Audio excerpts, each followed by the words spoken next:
Hello बच्चों, कैसे हैं आप लोग। आशा करता हूं कि आप लोग बहुत अच्छे होंगे और बहुत अच्छी तरह पढ़ाई कर रहे होंगे।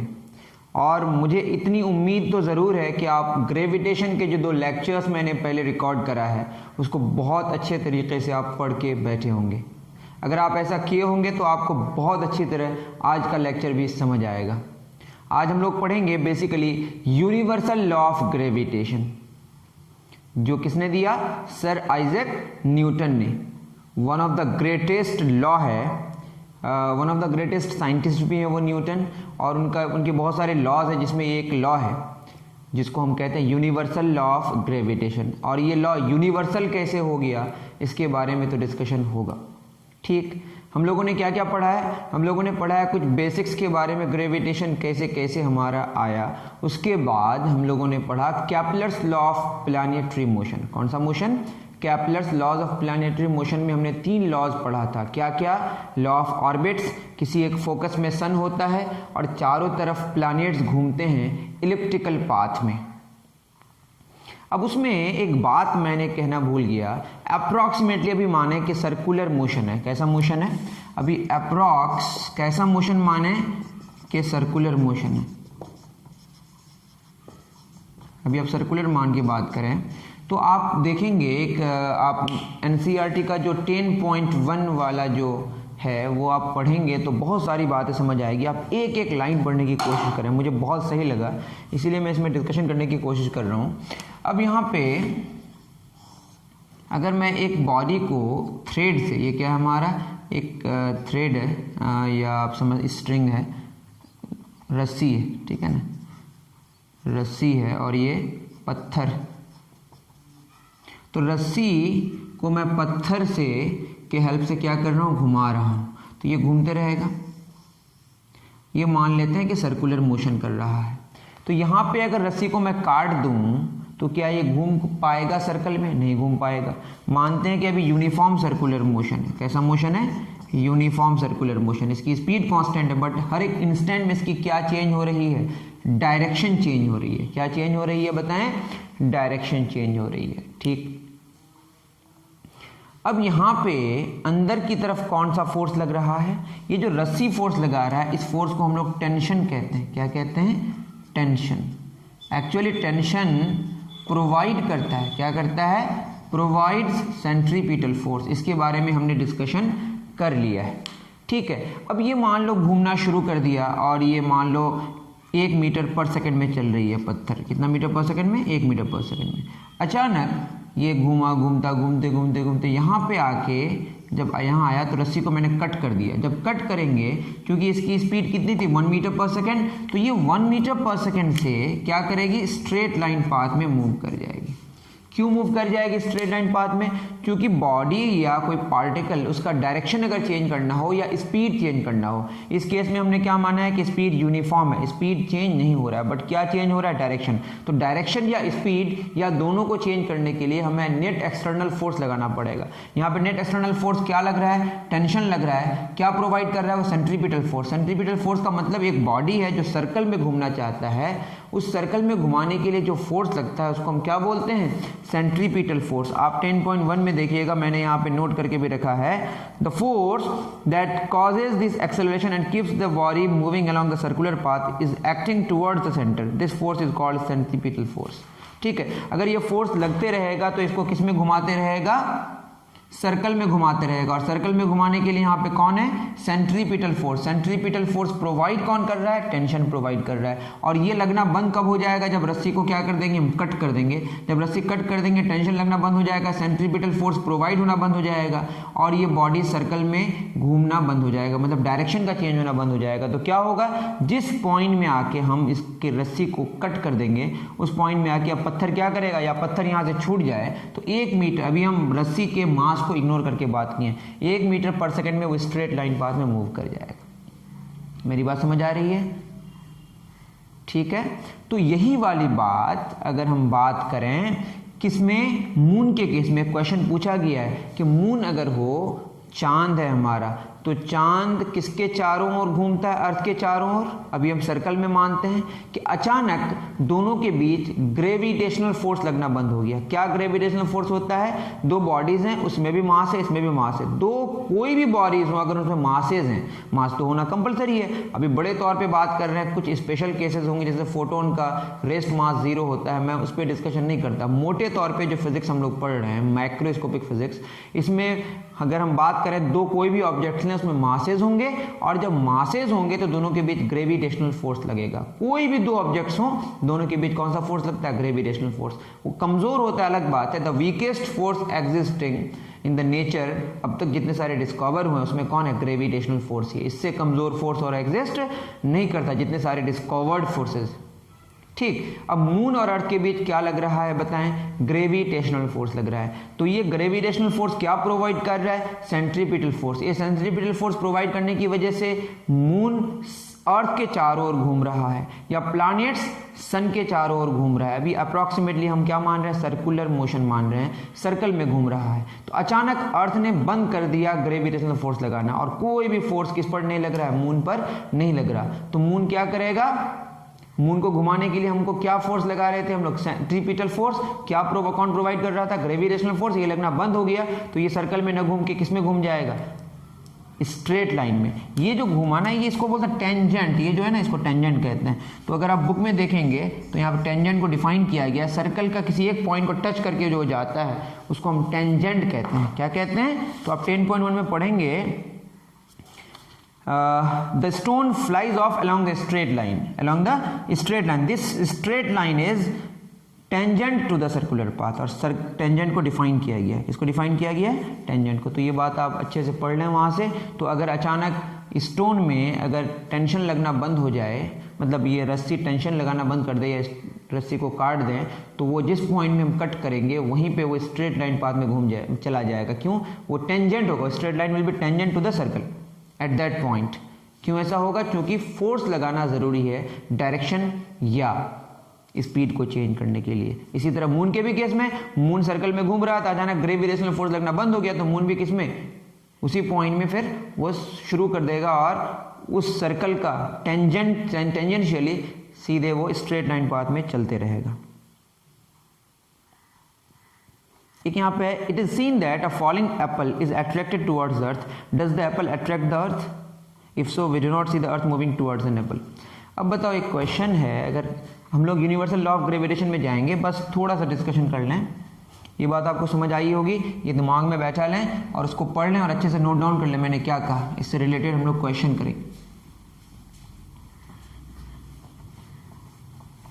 ठीक, अब एक क्वेश्चन है कि एप्पल जो न्यूटन ने सोचा क्या, न्यूटन हुआ क्या था। आप अगर इसमें कहानियाँ पढ़ें तो इसी तरह का, जैसे अभी लॉकडाउन का केस चल रहा है 2020 में, इसी तरह से कुछ प्लेग वहाँ पे उस ज़माने में आया था और 1 साल तक पढ़ाई बंद हो गई थी। तो पढ़ाई बंद होने के कारण न्यूटन ने बहुत कुछ सोचना शुरू किया। इसी सोचते सोचते में उन्होंने एप्पल की कहानी पे दिमाग लगाया कि एप्पल नीचे क्यों गिर रहा है। ठीक है, तो आगे आप कहानी पढ़ सकते हैं इंटरनेट से। ये कोई मेरा मतलब मोटो नहीं है पढ़ाना कि हम कहानियाँ पढ़ाएं। हम थोड़ा सा जो साइंटिफिक जो डेवलपमेंट है, या सॉरी मैं थोड़ा सा साइंटिफिक बातें करूँगा। मैं क्या कह रहा था, साइंटिफिक बातें उन्होंने भी किया था, मैं हिस्ट्री की बात नहीं करूँगा। ठीक, मैं ये कह रहा था कि एप्पल किसकी तरफ अट्रैक्ट हुआ? अर्थ की तरफ। क्या अर्थ ने एप्पल को अट्रैक्ट नहीं किया? बिल्कुल किया। Every action has its equal but opposite reaction. Earth ने किस पर फोर्स लगाया? एप्पल पर। एप्पल ने भी किस पर फोर्स लगाया? अर्थ पर। दोनों साथ में लगाया, दोनों ने सेम फोर्स लगाया एक दूसरे पर, बस एक दूसरे के ऑपोजिट हुआ। क्या याद रखेंगे बताइए? ये एक्शन रिएक्शन फोर्स है। अर्थ ने किस पर फोर्स लगाया? एप्पल पर। एप्पल ने किस पर फोर्स लगाया? अर्थ पर। दोनों एक दूसरे पे लगाया। एक ने दूसरे पे लगाया, दूसरे ने पहले पे लगाया। दोनों साथ में लगाया, दोनों सेम लगाया, बट एक दूसरे के ऑपोजिट हुआ। ठीक है, अब बताइए फोर्स जो लगाया एप्पल ने किस पर? अर्थ पर। फोर्स ऑन एप्पल, फोर्स ये है क्या? ऑन एप्पल बाय अर्थ बराबर क्या होगा? Force on earth by Apple. दोनों सेम होगा, एक दूसरे के क्या होगा? ऑपोजिट होगा। बस यही एक्शन रिएक्शन पेयर। लेकिन क्वेश्चन में है दोनों का जब मैग्नीट्यूड बराबर है, फोर्स ऑन एप्पल बाई अर्थ बराबर force on earth by Apple, दोनों का मैग्नीट्यूड बराबर। तो फिर ऐसा क्यों कि एप्पल दिखता है हमें अर्थ की तरफ अट्रैक्ट होता हुआ, उसके स्पीड को बढ़ता हुआ हम लोग फील कर पाते हैं, बट अर्थ का कुछ ऐसा हो नहीं रहा है। ठीक है, अब इसका रीज़न ये है कि इसका फॉर्मूला क्या होता है, मास इनटू एक्सेलरेशन।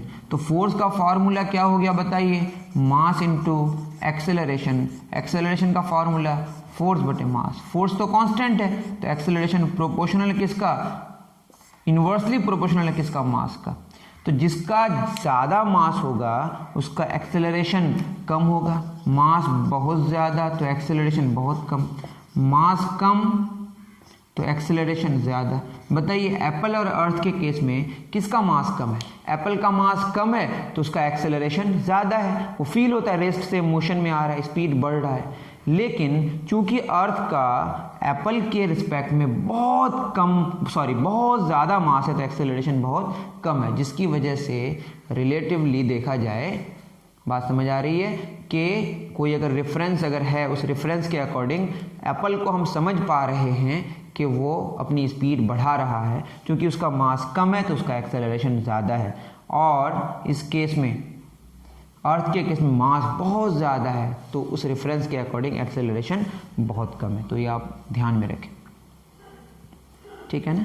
इसी तरह से आप इसी केस को आप आगे बढ़ा सकते हैं, क्या, अर्थ और मून के केस में या अर्थ और सन के केस में। अर्थ और मून की अगर बात करें हम, तो मून का मास अर्थ के मास से अच्छा खासा कम है, और मून का मास अर्थ का मास मून के मास से बहुत ज़्यादा, दोनों एक दूसरे पर क्या लगा रहा है, फोर्स लगा रहा है। तो फोर्स का फॉर्मूला क्या, मास इनटू एक्सेलरेशन। उस केस में भी चूंकि, और यहाँ पे डायरेक्शन चेंज होने वाली बात हो रही है और यहाँ पे आपका स्पीड चेंज होने वाली बात हो रही है, लेकिन बात तो वही है ना, दोनों में एक्सेलरेशन है, चाहे वो स्पीड चेंज हो या डायरेक्शन चेंज हो। वहाँ पे सेंट्रीपिटल एक्सेलरेशन है और यहाँ पे हमारा एक्सेलरेशन है, क्या है समझेंगे धीरे धीरे। तो हम ये कह रहे हैं कि मून और अर्थ के केस में मून किसके चारों ओर घूम रहा है, अर्थ के चारों ओर, ठीक है। अर्थ और मून में मून ने अर्थ पर फोर्स लगाया, अर्थ ने मून पर फोर्स लगाया, कौन ज्यादा लगाया, दोनों ने सेम लगाया, ज्यादा कोई नहीं लगाता। कौन पहले लगाया, दोनों साथ में लगाया।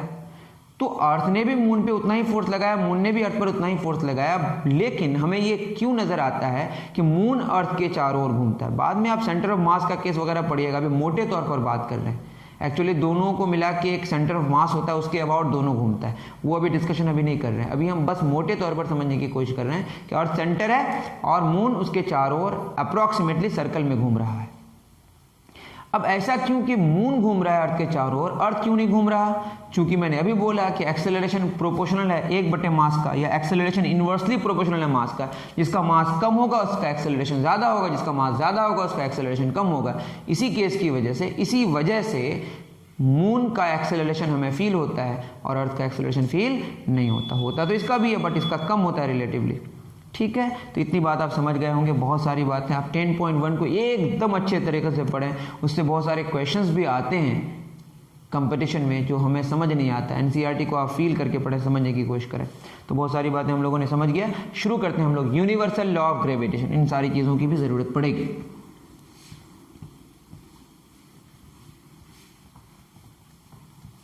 ठीक है, अब हुआ क्या कि हम मोटे तौर पे अगर बात करें तो कोई ऐसा ऑब्जेक्ट ही नहीं है जिस पे मास ना हो, और मास होगा तो एक दूसरे पर क्या लगेगा, फोर्स लगेगा, जो सबसे कमज़ोर है, जिसकी वजह से हम फील नहीं कर पाते हैं। जैसे ये दो पेन है, इसमें भी मास है, इसमें भी मास है, इन दोनों के बीच भी ग्रेविटेशनल फोर्स लग रहा है, लेकिन कभी देखें कि अट्रैक्ट होकर एकदम नज़दीक आ गया। इसका रीज़न ये है कि ये इतना कम है, अगर मैं यहाँ पे रखता भी हूँ एक पेन यहाँ पे, एक पेन यहाँ पे, तो होता क्या है कि अगर ये फोर्स लगा भी रहा है तो फ्रिक्शन इसको क्या करता है, कैंसिल करके नेट फोर्स इसमें ज़ीरो कर देता है। बात समझ आ रही है, जिसकी वजह से वो रेस्ट में ही रहता है।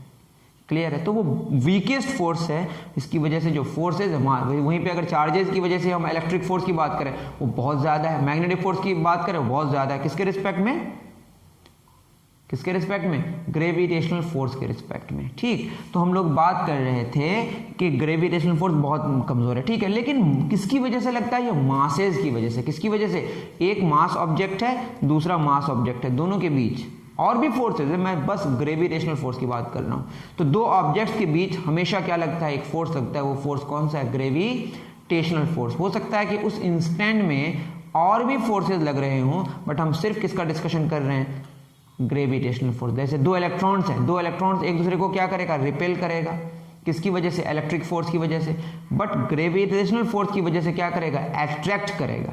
लेकिन चूंकि electric force is much much much higher than, much much much greater than, much much much ज़्यादा देन व्हाट, ग्रेविटेशनल फोर्स, तो अट्रैक्शन इतना कम है कि उसको हम इग्नोर कर देते हैं, बस रिपल्शन ही सोचते हैं।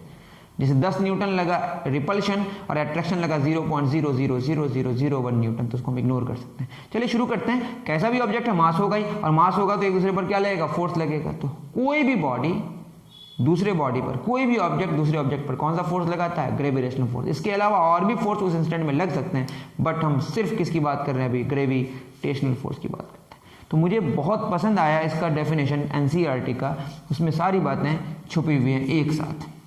पहले मैं इसको ये समझा दूं कैसे कैसे। मान लेते हैं कि एक बॉडी है जिसका मास m1, ठीक है, इसका सेंटर ऑफ मास से हम चीज़ करते हैं, इसका सेंटर से, अभी हम यूनिफॉर्म डेंसिटी की बात कर रहे हैं, इसका जो हम डिस्टेंस लेंगे कहाँ से लेंगे, उसके सेंटर से।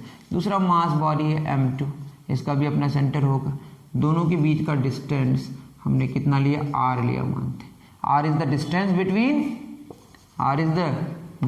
Between centres of the bodies, याद रहे, r is the distance between centres of the bodies.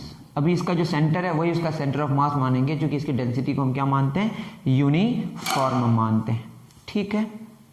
अब क्या है कि m1 वाला जो ऑब्जेक्ट है, ए ऑब्जेक्ट और दूसरा बी ऑब्जेक्ट है, ए बी को क्या करेगा, अट्रैक्ट करेगा, और बी भी ए को अट्रैक्ट करेगा। जितना अट्रैक्शन ए बी को करेगा उतना ही अट्रैक्शन बी भी ए को करेगा। जितना अट्रैक्ट जिस इंटेंसिटी से ए बी को अट्रैक्ट करेगा उतनी इंटेंसिटी से बी भी ए को अट्रैक्ट करेगा, ठीक है।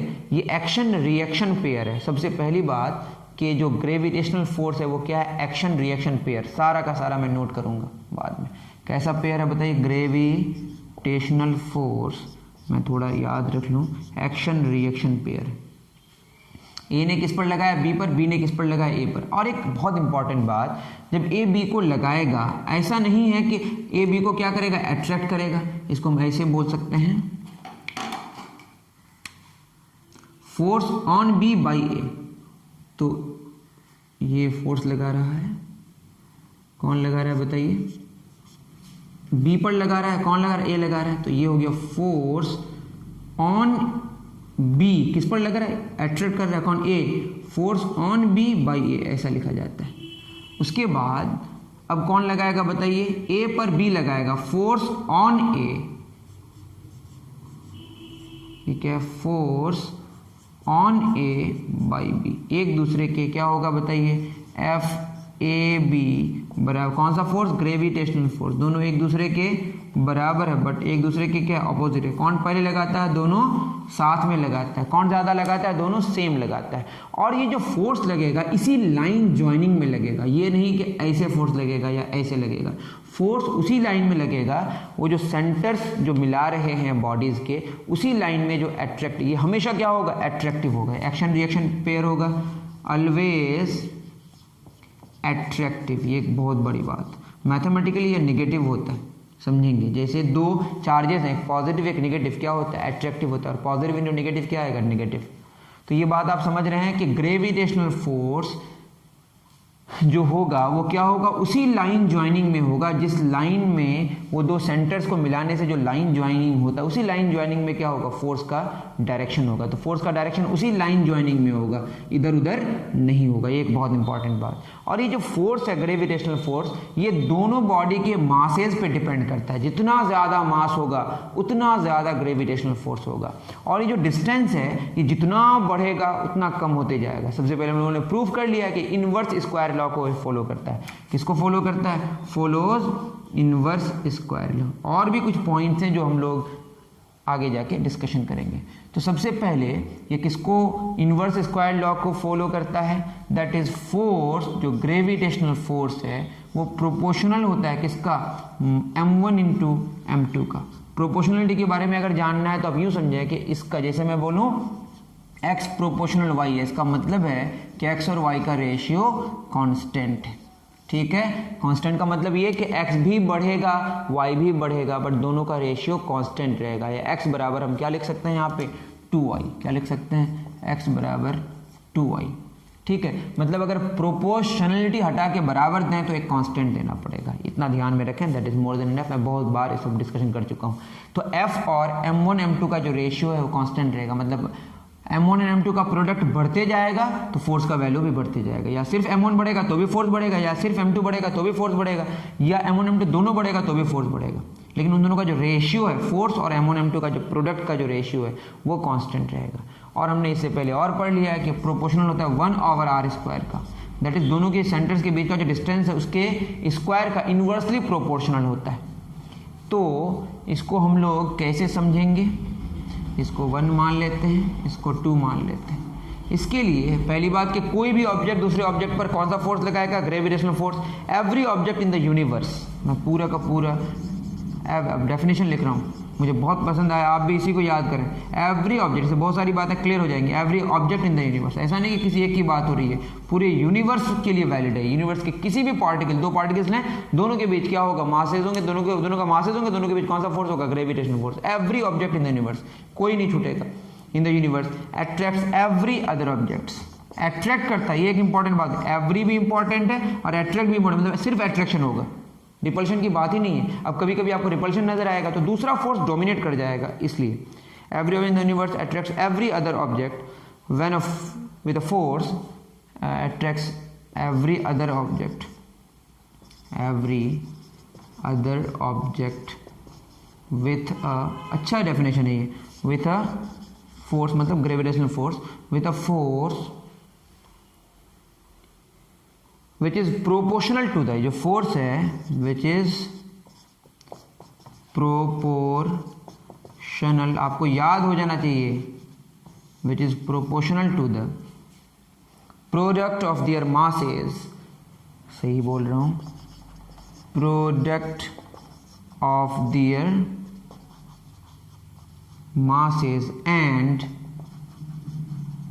Inversely proportional to the square of the distance between them।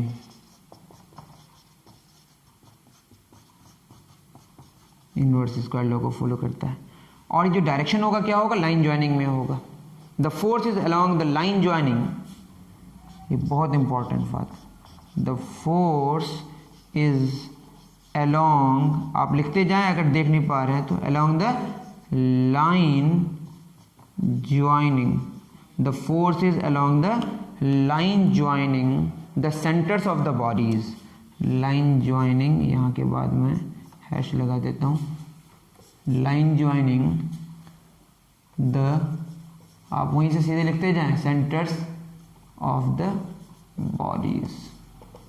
मैं फिर कह रहा हूं कि एवरी ऑब्जेक्ट, दुनिया का नहीं, पूरे ब्रह्मांड का, पूरी कायनात के जितने सारे ऑब्जेक्ट हैं, दूसरे ऑब्जेक्ट पर एक फोर्स लगाता है जो प्रोपोर्शनल होता है, that is proportional to the product of their masses and inversely proportional to the square of the distance between them, and the force is along the line joining the centres of the bodies.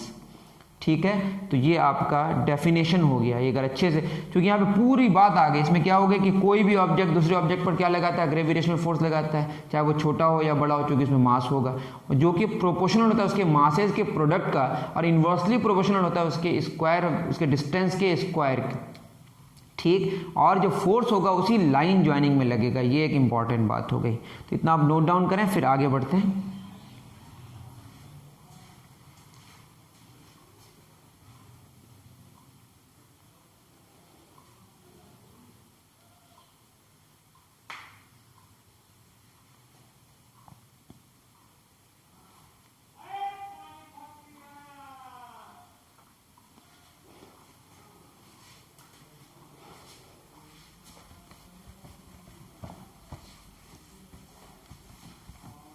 अब देखिए एक बात आ गई कि अगर इसको हम ठीक से मैथमेटिकली प्रोसीड करें तो क्या होगा, F प्रोपोर्शनल m1 m2 बटे r स्क्वायर, एक साथ अगर लिखें तो F इज इक्वल टू क्या हो जाएगा, एक कांस्टेंट आएगा, इस कांस्टेंट को हमने 2 नहीं दिया, यहाँ पे क्या है, g दिया, g m1 m2 बटे r स्क्वायर। अब एक प्रॉब्लम है g के साथ, इसको बोलते हैं constant of proportionality, where g is proportionality constant। इसका नाम क्या है?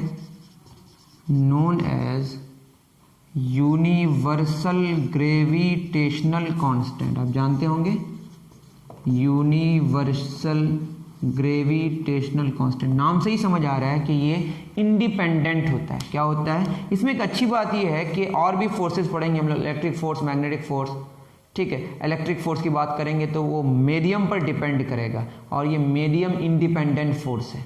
एक पॉइंट और जोड़ेंगे हम लोग, कैसा फोर्स है ये? मीडियम इंडिपेंडेंट फोर्स है, ठीक। तो फोर्स का फॉर्मूला हमारा क्या हो गया? G(m1m2) over r square. अब हमारा प्रॉब्लम है कैपिटल G का, और कैपिटल G हमारा जो प्रोपोर्शनलिटी कांस्टेंट है ये यूनिवर्सल कांस्टेंट है, that will not depend on any medium और मास और डिस्टेंस, किसी पर डिपेंड करने वाला नहीं है। किस पर डिपेंड नहीं करेगा बताएं? किसी पर भी डिपेंड नहीं करेगा। अब छोटी सी बात होगी, कैपिटल जी के बारे में हम बात करें तो नाम से ही पता चल रहा है क्या है ये? Universal gravitational constant. तो जी इज इंडिपेंडेंट। जी क्या है? इंडिपेंडेंट। और इंडिपेंडेंट सब कुछ भी है, कोई भी फैक्टर दिया हो रहा है कि क्या जी इस पर डिपेंड करेगा? क्या है? G, capital G is independent of everything, ठीक है। उसका वैल्यू फिक्स्ड है, उसका वैल्यू फिक्स्ड है। इस वैल्यू को कैवेंडिश, हेनरी कैवेंडिश के द्वारा एक सेंसिटिव बैलेंस था, उसके द्वारा उन्होंने उसको मेज़र किया था। उस बैलेंस का नाम मुझे भी अभी याद नहीं है, मैं लिख के नहीं लाया हूँ, अगर लाता तो शायद आपको ज़रूर बताता, ठीक है, कभी बता दूंगा। तो कैपिटल जी एक इंडिपेंडेंट कांस्टेंट है, इसका वैल्यू किसी पर डिपेंड नहीं करता, वो हमेशा के लिए कांस्टेंट हो गया। अब जी के बारे में डिस्कशन करेंगे, ये आप उतार लें। अब जो फोर्स है, जी के बारे में डिस्कशन से पहले फोर्स के बारे में पहले थोड़ा डिस्कशन कर लें। ये किसको, जो ग्रेविटेशनल फोर्स है हमारा, जो ग्रेविटेशनल फोर्स है किस किस पर डिपेंड किया बताएं? जो हमारा ग्रेविटेशनल फोर्स है ये सबसे पहले फॉलोज कौन सा लॉ? Inverse square law. आप जानते होंगे, मैं पूरा नहीं लिखा, इनवर्स स्क्वायर लॉ को फॉलो करता है। एक इंपॉर्टेंट बात है, ये मीडियम इंडिपेंडेंट, मीडियम पर डिपेंड नहीं करता। तीसरी बात क्या होगा ये? और ये तो लाइन ज्वाइनिंग में फोर्स देगा, मैंने पहले ही बता दिया। उसके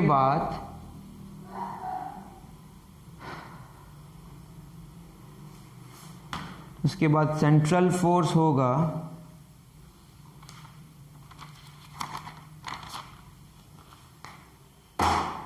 चलिए कोई बात नहीं। उसके बाद अगर हम बात करें, ये कंजर्वेटिव फोर्स है। कैसा फोर्स है? आगे जानिएगा कौन सा फोर्स और किसको बोलते हैं कंजर्वेटिव फोर्स? कंजर्वेटिव फोर्स को बोलते हैं अगर हम काम करें, work done against the force is independent of the path,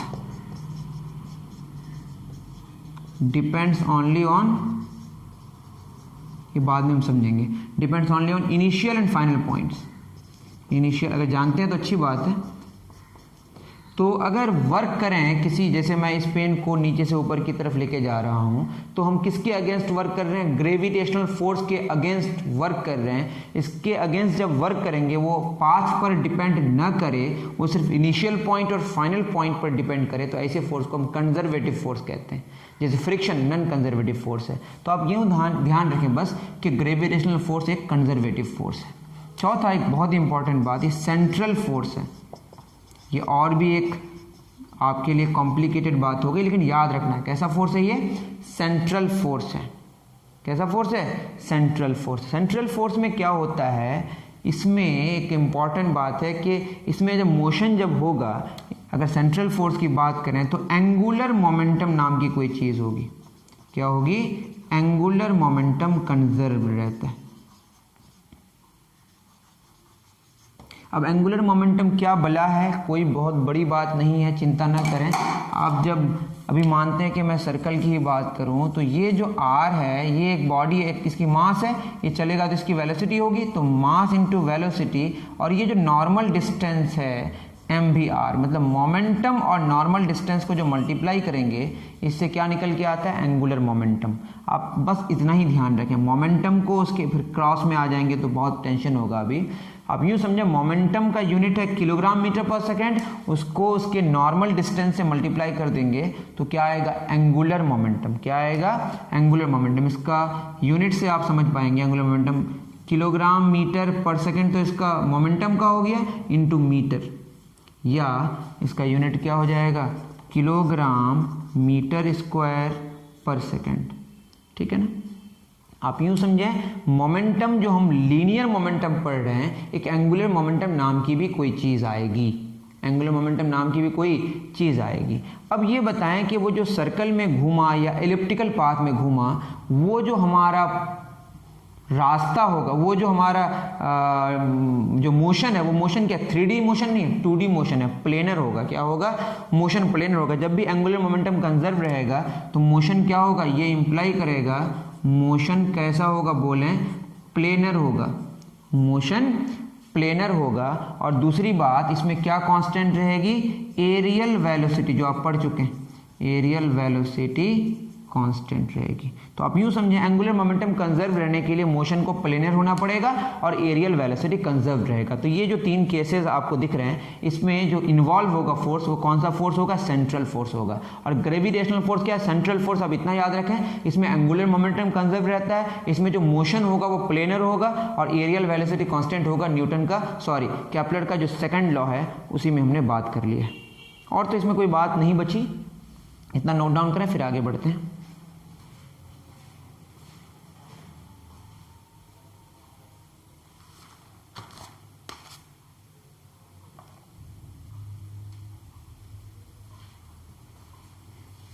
तो ये ग्रेविटेशनल फोर्स की मोटी मोटी बातें हो गई। और भी कोई बात होगा तो आप खुद भी समझने की कोशिश करें, मैंने जो इम्पॉर्टेंट बातें वो लिखा दिया।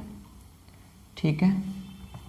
अब यहाँ पे एक क्वेश्चन आता है कि what is the importance of, पहले कैपिटल जी के बारे में लोग डिस्कशन कर लें। कैपिटल जी के बारे में, ये यूनिवर्सल ग्रेविटेशनल कांस्टेंट की बात कर लेते हैं। ये सबसे पहले इसके वैल्यू के बारे में किसने बताया, कैवेंडिश ने। किसने, यूजिंग वेरी सेंसिटिव बैलेंस। ठीक है।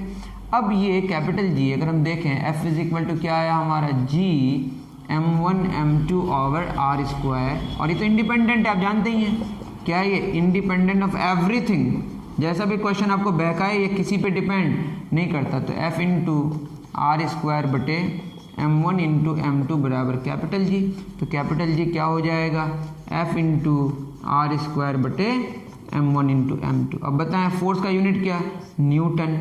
r मीटर स्क्वायर बटे मास का किलोग्राम, दूसरा मास का भी किलोग्राम। तो क्या होगा, Newton metre square per kilogram square, या न्यूटन मीटर स्क्वायर किलोग्राम -2।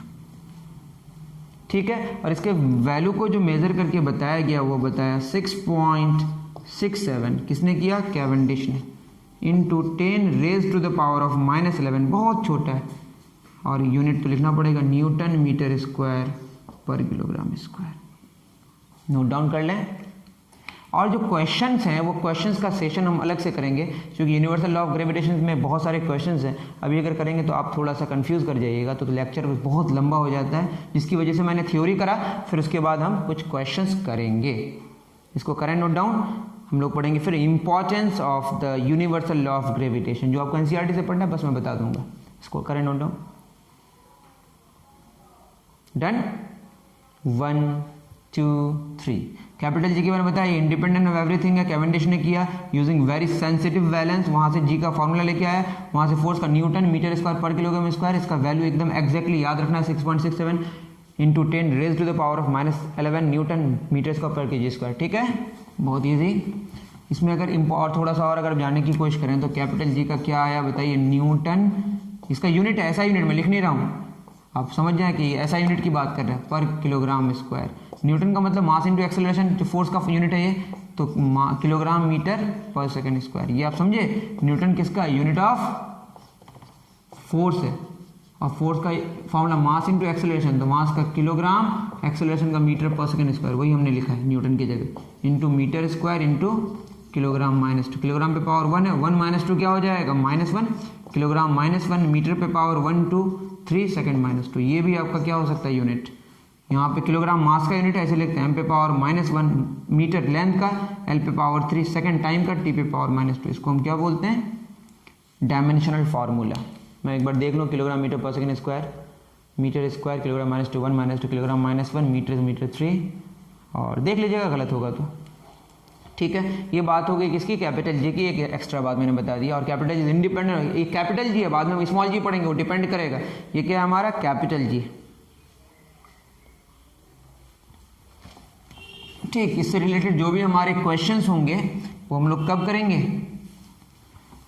हाँ एक तो बात छूट गई, वो मैं अगर बात करूं ग्रेविटेशनल फोर्स की, इसमें और भी आप क्या करें पॉइंट, ये किसको फॉलो करता है, action reaction pair, action reaction pair है ये, ठीक है, ये आप लिख लें, वो तो जानते हैं एक्शन रिएक्शन पेयर है। और भी कुछ होगा तो आप लिखते जाइएगा, ठीक है।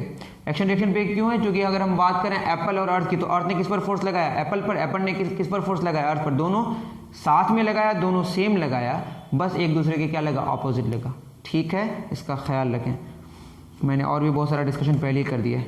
अब अगर इंपॉर्टेंस की बात करें, importance of the universal law of gravitation, ये क्यों यूनिवर्सल लॉ, क्योंकि यूनिवर्स के हर दो पार्टिकल्स के बीच का ये फोर्स, हर दो पार्टिकल्स के बीच, कोई भी पार्टिकल नहीं, importance of universal law of gravitation.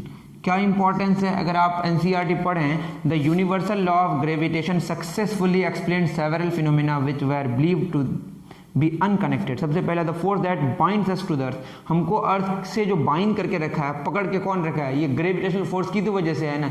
The first one is, NCERT पढ़ें, द फोर्स नंबर वन हमारा समझ आ गया कि the force that binds us to the earth, that is gravitational force. The motion of the moon around the earth, ये भी समझ आ रहा है, मून अर्थ के चारों ओर घूमता है, किसकी वजह से, ग्रेविटेशनल फोर्स की वजह से। अचानक लगना बंद हो जाएगा तो सेंट्रीपिटल फोर्स को प्रोवाइड करना बंद कर देगा, मतलब सेंट्रीपिटल फोर्स को प्रोवाइड कौन कर रहा था, ग्रेविटेशनल फोर्स, और वही नहीं लगेगा तो सेंट्रीपिटल फोर्स प्रोवाइड नहीं किया जाएगा और वो स्ट्रेट लाइन में उसके टेंजेंशियली चला जाएगा। The motion of planets around the sun, इसकी, ये भी इसी की वजह से।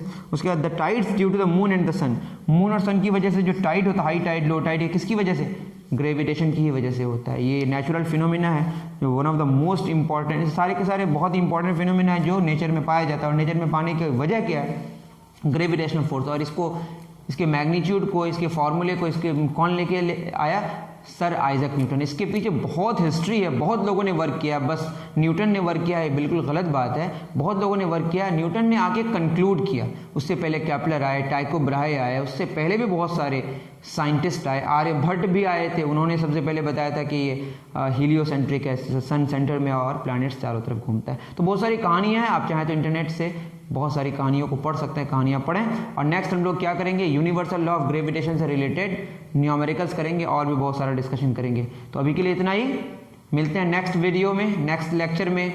अभी के लिए इतना ही, दीजिए इजाज़त। थैंक यू वेरी मच मेरे प्यारे बच्चों।